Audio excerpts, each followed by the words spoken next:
अवघ्या 2च महिन्यापूर्वी आपण सर्वांनी आपल्या लाडक्या नेत्याला आदरणीय दादांना गमावलं।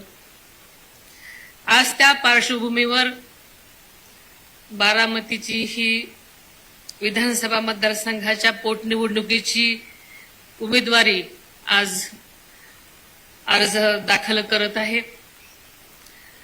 मला स्वप्नातही वाटलं नव्हतं की बारामतीत ही पोटनिवडणूक होईल। दादा अजूनही आपल्यात नाहीत असं अजूनही वाटत नाही आणि हे मला मान्य नाही, पण नियतीने हा काळ तुमच्यावर आणि माझ्यावर खरंच वाटत नसला तरी आणलाय। दादांचं जाणं ही केवळ माझी माझ्या कुटुंबाची वैयक्तिक हानी नाही, तर बारामती, महाराष्ट्र आणि देशाची हानी झाली असलं म्हटलं तरी वावगं ठरणार नाही। दादांसाठी बारामती म्हणजे आईसारखी होती। बारामतीचा केवळ प्रत्येक कार्यकर्ता नाही, तर बारामतीचा प्रत्येक नागरिक हा दादासाठी खरा पांडुरंग होता। बारामतीकरांची सेवा म्हणजेच पांडुरंगाची सेवा, हाच दादांचा विश्वास आणि आधार होता। बारामती म्हणजे दादांचा श्वास होता, म्हणूनच त्यांचा अखेरचा श्वास देखील बारामतीच्या मातीतच विसावला। बारामतीतल्या प्रत्येक झाडात, फुलात, पानात, रस्त्यात, शाळेत, नदीच्या इमारतीत दादांचा स्पर्श आहे। त्या निर्जीव इमारती, ती न बोलणारी पानं आणि फुलं सुद्धा आज दादांच्या आठवणीने रडत आहेत। बारामतीकरांच्या विकासासाठी, आदरणीय दादांचं स्वप्न पूर्ण करण्यासाठी मी माझं दुःख सुद्धा तळघरात कोंडलं आणि अत्यंत धीरानं आपल्या सगळ्यांसाठी बाहेर पडले। मात्र मला हा धीर तुम्हा बारामतीकडे बघूनच आला आहे। तुमचं प्रेम, तुमचा पाठिंबा, तुमची साथ हीच माझी शक्ती आहे, हे पहिल्यांदा मी नम्रपणे कबूल करते। गेल्या 35-36 वर्षामध्ये तुम्ही सगळ्यांनी आदरणीय अजितदादांना प्रचंड मताधिक्याने निवडून दिलेला आहे। दादांच्या तळमळीने प्रत्येक बारामतीकर आपणच उमेदवार आहोत या भावनेने दादांची निवडणूक नेहमीच हातात घेत असत आणि म्हणूनच दादांनी प्रत्येक वेळी स्वतःच्याच मताधिक्याचे विक्रम मोडीत काढलेले आपण सगळ्यांनी पाहिलेले आहेत। तुमच्या मताचा बोजा माझ्यावर आहे म्हणून मी 24 तास काम करतो असं दादा नेहमीच म्हणायचे। आदरणीय दादांच्या माघारी ही पहिलीच निवडणूक आहे, त्यामुळे ही केवळ निवडणूक नाही, तर आदरणीय दादांना श्रद्धांजली अर्पण करण्याची प्रत्येक बारामतीकराला खरं संधी आहे। आदरणीय पवार साहेबांनी या बारामतीला विकासाचा दृष्टिकोन दिला। दादांनी त्यावर आपल्या कष्टानं रंग भरले, कोंदण भरलं, हे बारामतीला फुलवलं, जगवलं आणि जागतिक दर्जाकडे नेलं। आपल्या बारामतीची प्रतिष्ठा जराही कमी होऊ देणार नाही, हे बारामतीकरांना मी यापुढेही वचन देते। बारामती तालुका हा जगातील सर्वात विकसित, सर्वात प्रगत तालुका बनवणं हे दादांचं स्वप्न नव्हतं, ही दादांची जिद्द होती, एक ध्यास होता। दादांना बारामती एक जागतिक दर्जाचं शहर बनवायचं होतं। हे स्वप्न पूर्ण होण्याच्या उंबरठ्यावर असतानाच नियतीने त्यांना आपल्यातून नेलं। आदरणीय दादा म्हणजे केवळ एक व्यक्ती नव्हते, तो एक विचार होते, एक व्यवस्था होते, लोककल्याणकारी, लोककल्याणाची खरीखुरी तळमळ होते। जोपर्यंत जीवात जीव आहे तोपर्यंत बारामतीकरांची सेवा करतच राहीन हे शब्द त्यांनी खरे केले आणि अगदी शेवटच्या श्वासापर्यंत.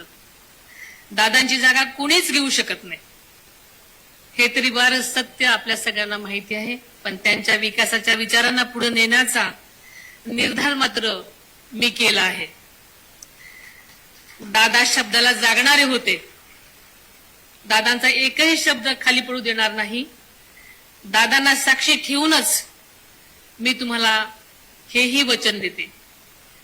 माझ्यासाठी केवळ पार्थ आणि जय हेच माझं कुटुंब नाही हे मी पहिल्यांदाही म्हटले होते. तर संपूर्ण बारामती हा माझा परिवार आहे. प्रत्येक बारामतीकर माझ्या कुटुंबाचा सदस्य आहे. या कुटुंबाच्या विकासासाठी मी आयुष्यभर झटत राहीन हा शब्द माझाही आहे. दादाच्या अचानक जाण्यानं अनेक कार्यकर्त्यांचं मनोबल खचलं. पण काळजी करू नका, एकही कार्यकर्त्याला वाऱ्यावर सोडणार नाही. दादांचा जनता दरबार यापुढे हे तसाच सुरू राहील. लोकांची कामं होणं हीच दादांची खरी श्रद्धांजली आहे. दादांच्या जाण्यानंतर बारामतीमध्ये अत्यंत अस्वस्थतेचं वातावरण होतं. अनेक जणांनी अशा भावना अजूनही अशाच भावना आहेत. व्यापारी, शेतकरी, उद्योजक, तरुण, महिला सगळेच हवालदिल झालेले होते आणि ते स्वाभाविक सुद्धा आहे. मात्र मी आज ठामपणे सांगते, बारामतीचा विकास पूर्वीसारखाच वेगानेही सुरू राहील. बाजारपेठेतील उलाढाल पुन्हा गतिमान होण्यासाठी, नवीन प्रकल्प आणि गुंतवणूक बारामतीत येण्यासाठी मी योग्य त्या पातळीवर लक्ष देईन. कृषी, दुग्ध व्यवसाय, उद्योग, रिअल इस्टेट सर्व क्षेत्रांना नक्कीच यापुढे चालना मिळेल. आपल्याला सगळ्यांना माहित आहे की दादांचा प्रशासनावर आदरयुक्त दरारा होता. त्यामुळं शासकीय कामं नेहमीच वेळेवर व्हायची. ती शिस्त यापुढेही कायम राहील. प्रशासनावर मजबूत नियंत्रण राहील आणि सामान्य लोकांची सुद्धा कामं वेळेत राहील याची खात्री आपण बाळगा. तसेच महिला आणि मुलींच्या सुरक्षिततेबाबत दादांच्या नंतर सगळ्यामध्येच संभ्रम निर्माण आहे की आता आमचं कसं होणार. पण दादा असताना सुरक्षतेबाबत बारामतीची जी ओळख निर्माण झाली होती ती तशीच कायम राहील याची आपण सगळ्यांनी खात्री बाळगा. शहरामध्ये गुंडगिरी, खंडणीखोर, बेकायदेशीर प्रकारांना बिलकुल थारा मिळणार नाही. कायदा सुव्यवस्था अधिक मजबूत करण्यासाठी प्रशासनाला योग्य त्या सूचना दिल्या जातील. प्रशासनातील सर्व विभागांशी सुयोग्य समन्वय सुद्धा साधला जाईल. त्यामुळे आपण सगळ्यांनी यापुढे कसल्याही काळजीचं कारण नाही. निरा डावा कालवा बारामतीच्या शेतीसाठी हा जीव आहे, आपल्या सगळ्यांना माहिती आहे. शेतकऱ्यांना पाणी नियमित यापुढेही मिळत राहील यावर पूर्वीसारखेच लक्ष राहील. बारामतीसह राज्यातील शेतकऱ्यांना अवकाळी पाऊस आणि गारपिटीचा मोठा फटका बसलेला आहे, आपण सगळ्यांना माहिती आहे. नुकसान झालेल्या पिकांचं सुद्धा तातडीने पंचनामे होतील आणि राज्य सरकार त्यांच्या पाठीशी भक्कमपणे उभे आहे, आपल्याला सगळ्यांना माहिती आहे. बारामतीमध्ये नवीन उद्योग, रोजगार निर्मिती, पर्यटन विकास, कृषी प्रक्रिया, उद्योग, शिक्षण व आरोग्य सुविधा या सर्वच क्षेत्रांमध्ये विकास सुरू राहील. आता विकास थांबणार नाही आणि ही जी सगळ्यांच्या मनामध्ये धाकधूक होती त्यासाठी सगळ्यांनी खात्री बाळगा. जनाई शिरसाई, पुरंदर उपसा योजना, खडकवासला फुरसुंगी बोगदा प्रकल्प आणि महत्वाकांक्षी नीरा कळा जोड प्रकल्प यंदाच्या अर्थसंकल्पामध्ये यांची घोषणा झालेलीच आहे, आपल्या सगळ्यांना माहिती आहे. सुपे परिसरातून जिरायत भागाचा शिक्का पुसण्यासाठी दादाने जे काम सुरू केलेलं होतं ते पूर्ण करण्यासाठी निवडणुकीनंतर तातडीने या कामाला सुद्धा गती देण्यामध्ये येईल.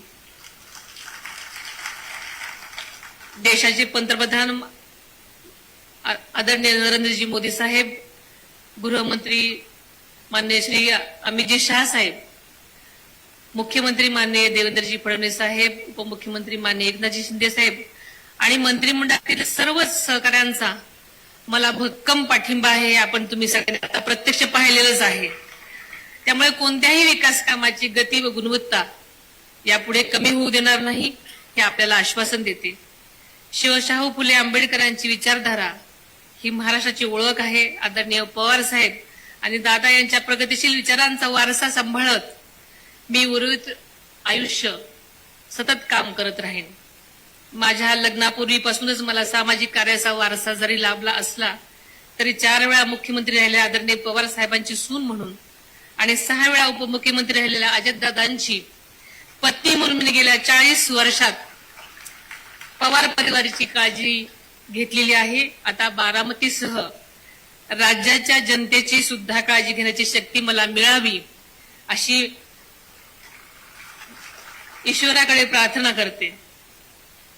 या निवडणुकीत उमेदवार म्हणून उभे न करण्याचा निर्णय घेतलेल्या सर्व राजकीय पक्षांच्या नेत्यांचं मी मनापासून आभार मानते. त्यामध्ये आदरणीय पवार साहेब, सुप्रियाताई, उद्धवजी ठाकरे साहेब, रामदासजी आठवले साहेब, जानकर साहेब, त्यांचे मी सर्वांचेच विशेष आभार मानते. आपले सर्व हितसंबंध बाजूला सारून या दुःखाच्या क्षणी आपण सर्वांनीच पाठिंबा दिल्याबद्दल मी सर्वांचीच मनापासून आभारी आहे. माझ्या उमेदवारी अर्ज भरण्यासाठी प्रेमाने उपस्थित असलेल्या तमाम बारामतीकरांचे, राष्ट्रवादी काँग्रेस पक्षाच्या सर्वच महायुतीतल्या आणि तसेच भाजपच्या, शिवसेनेच्या तसेच मित्रपक्षांच्या सर्वच पदाधिकारी आणि कार्यकर्त्यांचे सुद्धा मी मनापासून, हृदयापासून आभार मानते.